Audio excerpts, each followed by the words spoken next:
way to come back from vacation with such a great gospel passage that really warms my heart.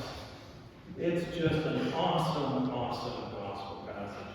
I mean, here you've got Jesus, where he walks all over the place, doesn't he? From one end of Galilee to the other. And then, look what he does. He calls upon the Navy to get him out on the water. He always calls on the Navy when he wants to be alone. Think about that. We'll get to that later. But that's the first thing that kind of excites me. He goes out on the boat. Anyway, that's another story. The bottom line is, that's one side. But the other side of it, which gives me even greater hope, is that Matthew says there were 5,000 men who ate on that hill. And a typical guy forgot about everybody else. I can imagine if I were there and going, excuse me, there were women and children there too. Oh, I guess I better include them. So you see, Matthew says, oh, there's 5,000 men who ate. Oh, and by the way, there were some women and children there too. So we really don't know how many people were on that hill. But I can bet you dollars to donuts that the little kids that were there were going, how come it's taking so long for the food to get here? Where's the washroom, Mom? Can I go play tag with Fred? I mean, there had to be all those other people there, but we only hear about the 5,000 guys that were there. And anyway, that's it. But the thing is, with those two pieces of the puzzle on both ends, we've got this great gospel passage. A gospel passage that says, Jesus finds out that John has died. This is the guy who started the road to his ministry. This was the guy who baptized Jesus. This was the guy that led the way. So that when Jesus started his ministry, there was a path already there for him. And so you can imagine when he heard those words that John had died, his humanness took over. He was grieving. And so what does he do? He wants to get away. He wants some quiet time. He doesn't want to talk to anybody. And what better way than to call on the Navy to take you out on the lake? And so that's what he does. He wants just to be alone. He wants some, as they say nowadays, me time. And he gets out on the lake. And you can imagine him decompressing and thinking about his ministry and John's ministry and where it might go. And then the crowd looks out and says, hey, we know this guy Jesus. He heals people. Gather up your sick people, gather up those that need to be healed, and follow them around. Because maybe you might need a lucky man. And so you see the crowd going around the lake until Jesus comes along the shore. Now there's two things that could have happened. One is that Jesus could have saw the crowd and said, I still need more time to myself, turned the boat and gone back out into the middle of the lake. That's the one thing. But the other thing is what Matthew talks about. He says, no, Jesus has compassion on all those people.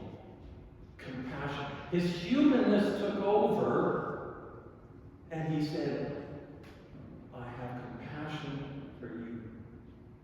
Imagine that. And so as he steps out of the boat, he calls people forward to be healed of their sicknesses. And he doesn't preach about God, and he doesn't preach about the kingdom, and he doesn't talk about anything other than come forward, and I will heal you. That's all. There's no expectation that once they're healed, they will follow Jesus. There's no understanding that maybe if you give him a bushel of wheat, he will heal you. No, he just simply says, come forward. And people do.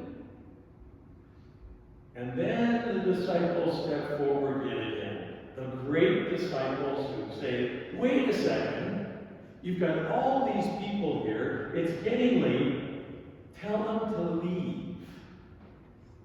Jesus has just invited them all. And now the disciples are stepping forward saying, go. And what's the reason? Because they're hungry. We can't feed them. Send them away. Now, at our cottage, we have what I would call an antique fridge.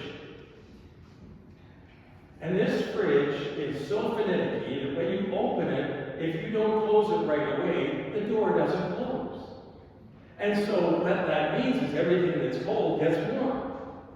But trying to tell your grandkids to close the fridge is very similar to telling them to close the door to keep the mosquitoes out. If they can't see the mosquito, it's not going to hurt them. If they can't see the cold, it's not going to hurt the yolk. Drove me crazy. Drove me crazy. Close the door. Close the door. Close the door. Close the door. I think they think Grandpa has lost it. Because all he says is close the door. But that's the same thing here. The disciples were going, listen, we've got all these people to feed. We got to do something. We got to do it right now. Send them away. And then Jesus says those great words. No, you feed them. Now you can imagine the look on the disciples' faces at that moment.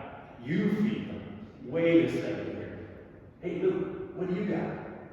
Hey John, what do you got? They were all looking, well, I got nothing. I can't feed all these people. I got nothing. And Jesus says, no. Bring what you have forward. He blesses it, and lo and behold, it feeds all those people. But the way he does it is just as important. He blesses his bread and the fish, and then says to the disciples, you guys distribute it. Not Jesus. He doesn't walk around. He stays down at the bottom of the hill. And I'm assuming a hill. And he tells the disciples, go out into the crowd. Take it up into the crowd. Feed them. Well, that's all nice and dandy, isn't it? That's a nice historical overview of that gospel passage. But what does that mean for you and I? Well, Jesus, through the power of the Spirit, says the same thing to you and I. Feed the people. Go out and feed the people. Think about that. He gives us each gifts to do exactly the same thing that the disciples did. The disciples took baskets of food up to the crowd. You and I are called to go out into the midst of people and use the gifts that we have. And that's what this gospel is all about. It's a reminder that Jesus stayed at the bottom of the hill, but after he had blessed the gifts, he gave it to the disciples to go out. And you and I are blessed in the same way and called to go out. So think about that this week. Think about the gifts that you have, how God has blessed you with those gifts. And just as the disciples went up that hill, you and I are called to go out into the world as well. And by doing so, God's love reaches out to all that we run into.